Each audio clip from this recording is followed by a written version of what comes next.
Olá, eu sou Arnaldo Ada, sou presidente da Associação Brasileira de Atiradores Civis. Eu tenho recebido pedidos de alguns amigos e alguns associados da ABAT para estudar e responder um vídeo do pastor Silas Malafaia. Eu já tenho assistido alguns outros vídeos do pastor Silas, que é deputado federal, e confesso que a maioria das vezes eu tenho gostado do que tenho visto.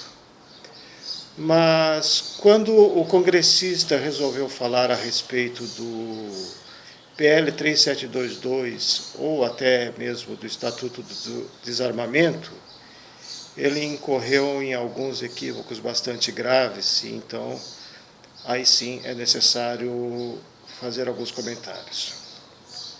Pastor Silas, o senhor é um pastor. O senhor tem um rebanho de ovelhas para cuidar. O senhor precisa, primeiramente, decidir se o senhor quer cuidar das ovelhas ou dos lobos. Não existe uma terceira opção. Ok? Os seus seguidores, e eu acredito que muitos dos que votaram em ti foi devido à sua qualidade de pastor, eles precisam ser protegidos. Precisam ser protegidos na sua vida espiritual, nisso eu não dou palpite, e precisam ser protegidos, sim, na sua vida mundana, aqui na Terra. E como a gente pode ver, o senhor fez alguns comentários que demonstram um desconhecimento tanto do Estatuto do Desarmamento como do PL 3722, especificamente dos últimos trabalhos que têm sido realizados pelo relator, deputado Laudívio. Sobre o desarmamento, o grande problema é que ele desarmou especificamente aquelas pessoas que já tinham comprovado ao Estado a capacidade de ter e portar armas de fogo, ok? Todo cidadão, para adquirir sua arma de fogo, ele primeiro juntou todas as certidões, fez capacitação técnica, passou por um exame psicológico.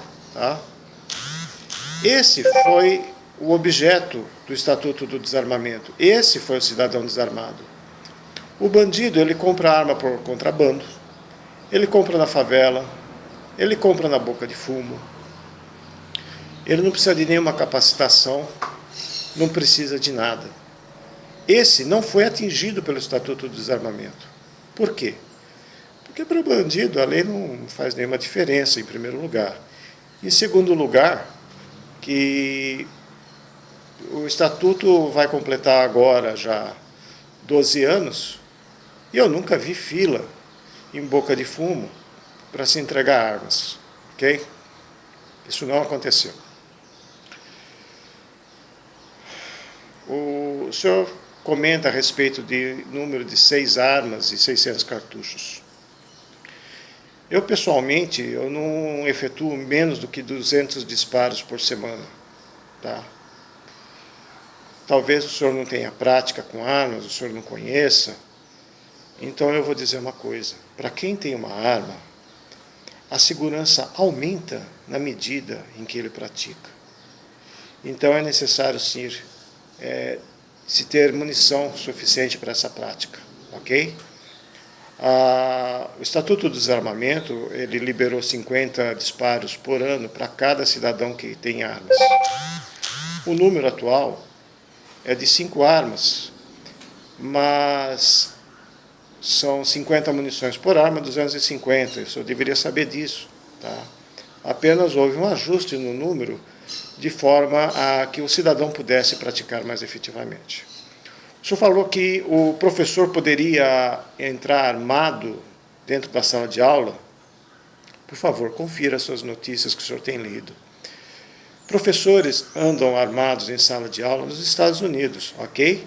E fazem isso justamente para evitar um crime específico que ocorre lá nos Estados Unidos, que é daqueles malucos que entram atirando e matando inocentes. Aqui no Brasil temos raríssimos episódios desse tipo, então eu acredito que ainda nossos professores não precisam estar armados em sala de aula. apesar de que muitos professores têm sido atacados por alunos, mas isso é outro problema, não diz respeito à Lei 10.826 de 2003 e nem ao PL 3722, ok? Sobre o congressista poder entrar armado no Congresso, o senhor deveria ler melhor o PL 3722 especificamente sobre esse aspecto, ok? Quando o senhor ler, verá facilmente que isso não será permitido, ok?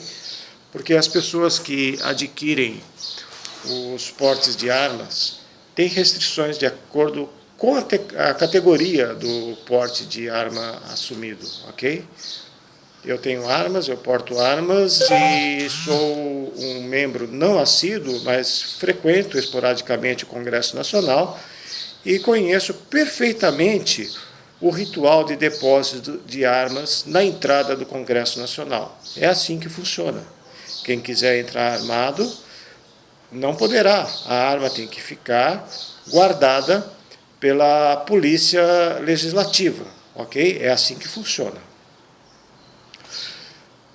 Me dá a impressão, muitas vezes, que nós estamos sendo vencidos pelo politicamente correto. Isso não pode acontecer, principalmente por um cristão. A Bíblia que nós seguimos, o Jesus Cristo que nós adoramos, ele nunca foi politicamente correto, bem pelo contrário. Ele foi justamente aquele que chutou o pau da barraca e destruiu todo aquele comércio que estava ao redor do Templo de Jerusalém, ok? Esse foi um dos principais motivos pelos quais mataram ele. E se a gente não se livrar desse pensamento politicamente correto, nós estamos apenas confraternizando com aqueles que mataram Jesus Cristo, ok? Ainda sobre Jesus Cristo, eu gostaria de fazer algumas pequenas observações, tá? O apóstolo Paulo nos disse que devemos ser imitadores dele, assim como ele era imitador de Jesus Cristo. E para qualquer um que estuda a Bíblia, é fácil perceber que os discípulos de Cristo andavam armados, todos eles, tá? E eles estavam com as suas espadas. O senhor vai ver que existem várias menções a respeito no Novo Testamento. Eu não estou falando nada de Velho Testamento, de justiça antiga, nem nada disso, tá? O próprio Jesus Cristo, ele foi bem claro: se você não tem uma espada, venda a sua capa e compre uma, ok? E por que ele falou isso? Porque ele estava querendo um conflito armado? Não. Porque ele sabia a maldade do nosso mundo. Ele conhecia isso melhor do que talvez nós conheçamos. E ele tinha um amor, sim, um amor especial por aqueles seus filhos, aqueles seus seguidores, aqueles que realmente buscavam estar com ele.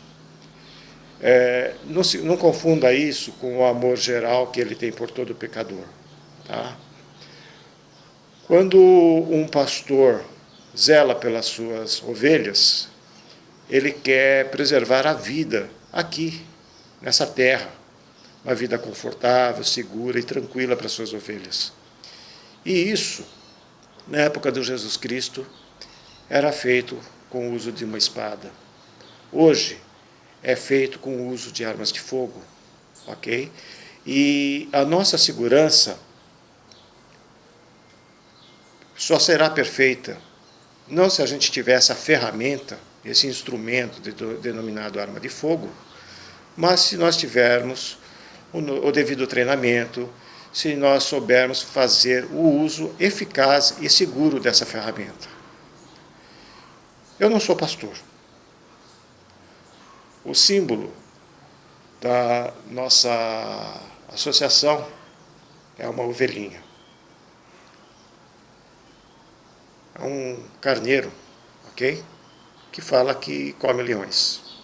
Não é um carneiro passivo, não é um cordeiro sacrificial, tá? É um carneiro marrento. E eu mesmo sou muito marrento, as minhas marradas doem pra caramba, eu sei disso. O que eu digo para os meus associados, eu sou responsável de certa forma por protegê-los, tá? É que eu prefiro orientá-los, instruí-los e defendê-los para que eles façam uma defesa eficaz, segura e completamente dentro da legalidade. Prefiro que isso ocorra do que ir ao sepultamento de qualquer um de meus associados. Eu acredito que o senhor deveria pensar sobre esse ponto de vista e ver quais são as suas opções e como o senhor prefere fazer o tratamento, a segurança das suas ovelhas. Se o senhor prefere deixá-las ao sabor dos lobos ou instruí-las de que existem lobos ao redor e de que eles devem se prevenir contra esses lobos. Muito obrigado.